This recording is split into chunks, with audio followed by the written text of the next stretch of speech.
In question 1, we are given a number of different situations. For each situation, we have to set up an equation and solve it to find the unknown number in each situation. Okay, so let's start with the first situation, the first part. Add 4 to 8 times a number, you get 60. So we have to set up an equation for this situation, and then we have to find the unknown. The unknown is this number that is being referred to. So let's assume that the unknown number is x. So x is what we have to find. Okay, so add 4 to 8 times a number. So 8 times x, 8 times the unknown number will be 8x. If you add 4 to this, you will get 8x plus 4, and we are told that you get 60. So 8x plus 4 should have a value of 60, and hence the equation we get is 8x plus 4 is equal to 60. Now we can solve this equation and find the value of x. So to solve this equation, we can first take this 4, transpose it to the right side so that it becomes minus 4. So we will get 8x is equal to 60 minus 4, or 56. And now we can take, we need to get rid of this 8, so we can divide both sides of the equation by 8. So we will get x is equal to 56 by 8, and 56 by 8 is equal to 56 by 8 is 7. So x is equal to 7. So the unknown number in the problem is 7, and we can verify that the answer is correct. If we take 8 times 7, that's 56, and 56 plus 4 is 60. So the answer for part A is 7. Alright, now let's do the next part, part B, which says 1/5 of a number minus 4 gives 3. So again we have some unknown number. 1/5 of that number minus 4 gives us 3. So let's again assume that the unknown number is x. Okay, now let's form an equation in x. So 1/5 of this number, 1/5 of x, we can write this as x by 5, and 1/5 of the number minus 4. So if we subtract 4 from this, so this whole thing should be equal to 3. So the equation we get is x by 5 minus 4 is equal to 3.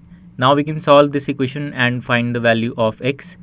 So to do that, first we can take this minus 4 and transpose it to the right side so that it becomes plus 4, and we can write x by 5 is equal to 3 plus 4, or 7. And now to get rid of this 5 in the denominator, we can multiply both sides of the equation by 5. So we get x on the left side, and on the right side we get 7 into 5, or 35. So the answer in part B is that the number is 35, and we can check that the answer is correct. 1/5 of 35 is 7. 7 minus 4 gives us 3.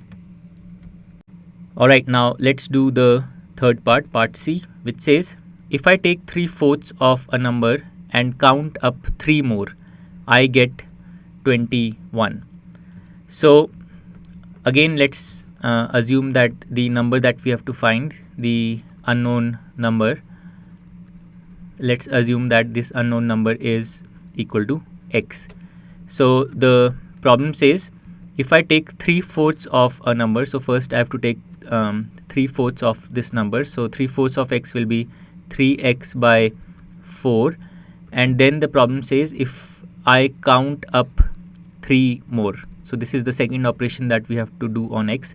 So counting up 3 more would mean adding 3 to this number, going up by 3. So 3x plus 4, 3x by 4 plus 3 is what we do to count up 3 more, and this whole thing we are told we get 21 if we do this.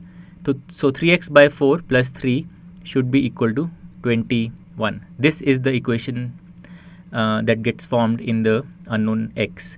Now to solve this equation, we can take this 3 first and transpose it to the right side so that it becomes minus 3. So we have 3x by 4 is equal to 21 minus 3, or 18. Now in the next step, what we can do is we can multiply both sides of the equation by 4 so that we get rid of this denominator 4. So if we do that, we will get 3x on the left hand side, and on the right hand side we get 18 into 4 or 72. Finally, we can get rid of this 3 by dividing both sides of the equation by 3. So we will get x is equal to 72 by 3, which is equal to 24. So the answer in part C is that the unknown number is 24, and we can verify that this is correct. If I take 3/4 of 24, that's 18, and if I count up 3 more from 18, I get 21, which is what we are told. So the answer in part C is 24. Now let's do part D. Now part D says, when I subtracted 11 from twice a number, the result was 15. So again we have some unknown number. Let's assume that this unknown number is x. You can take any other letter also, but let's take it as x. So now we are told, when I subtracted 11 from twice a number. So the first thing we can do is take twice the number. So twice the number will be 2x, 2 times x, and now I subtracted 11 from twice this number. So the result I will get is 2x minus 11, and we are told that the result I got was 15. So 2x minus 11 should be equal to 15. This is the equation that gets formed in this case. Now we can solve this equation and find the value of x. So to do that, we can take this minus 11 first and transpose it to the right side so that it becomes plus 11. So we get 2x is equal to 15 plus 11, which means that 2x is equal to 26. Now we have to get rid of this 2. To do that, we can divide both sides of the equation by 2, and if we do that, we get x is 26 by 2, and 26 by 2 is 13. So the value we get for x is equal to 13. So the answer in part D is that the number is 13, and we can check that that's correct. So twice the number is 26, and when I subtract 11 from 26, I will get 15, which is what we are told in the problem statement. So that completes part D. Now let's do part E. So part E says, Munna subtracts thrice the number of notebooks he has from 50. He finds the result to be 8. So the unknown in this case is the number of notebooks. We don't know the number of notebooks. So let's assume that the number of notebooks is equal to n,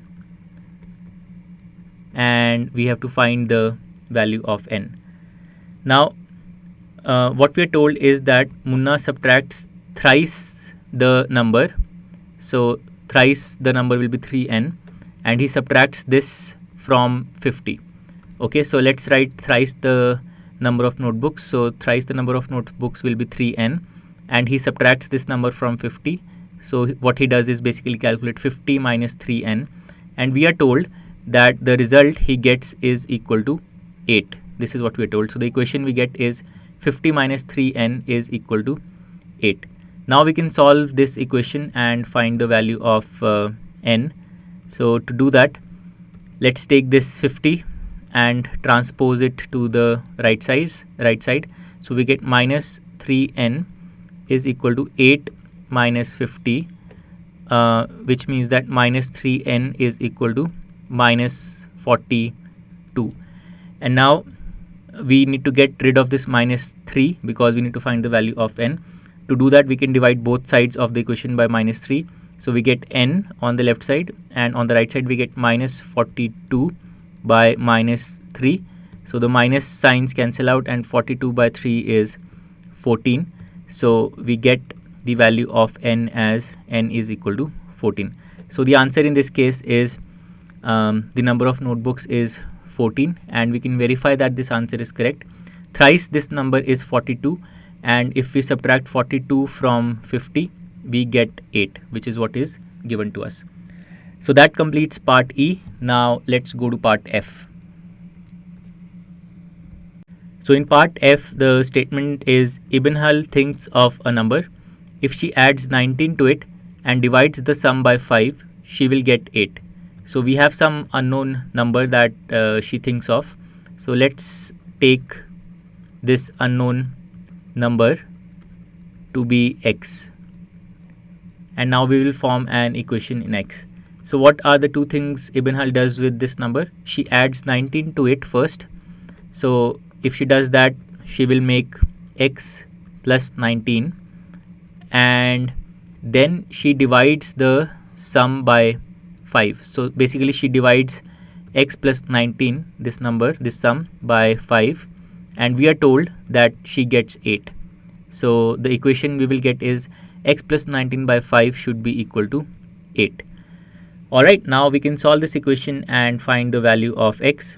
So first, to solve this equation, we need to get rid of this 5, and to do that we can multiply both sides of the equation by 5, and if we do that we will get x plus 19 on the left side, and on the right side we get 8 into 5 or 40.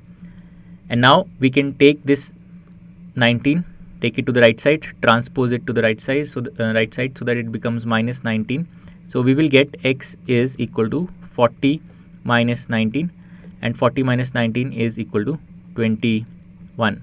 So the answer for part F is that the number that Ibn Hal thinks of is 21, and we can verify that this is correct. If she adds 19 to 21, she will get 40, and if she divides 40 by 5, she will get 8, which is what is told to us. So that completes part F. Now finally let's do part G. In part G, the statement says Anwar thinks of a number. If he takes away 7 from 5 by 2 of the number, this much times the number, the result is 11 by 2. So once again there is some unknown number that we don't know what it is. Anwar thinks of some number. So let's say that the unknown number is equal to x. Now what Anwar does is he calculates 5 by 2 of the number, and then he takes away 7 from that result. Okay, so 5 by 2 of the number is 5x by 2, and from this number he takes away 7. So from this number he subtracts 7, and this gives him 11 by 2. So the equation we get is 5x by 2, 5 by 2 of the number, take away 7, you get 11 by 2, so equal to 11 by 2. And now we have to solve this equation. As a first step, let's take minus 7, transpose it to the right side so that it becomes plus 7.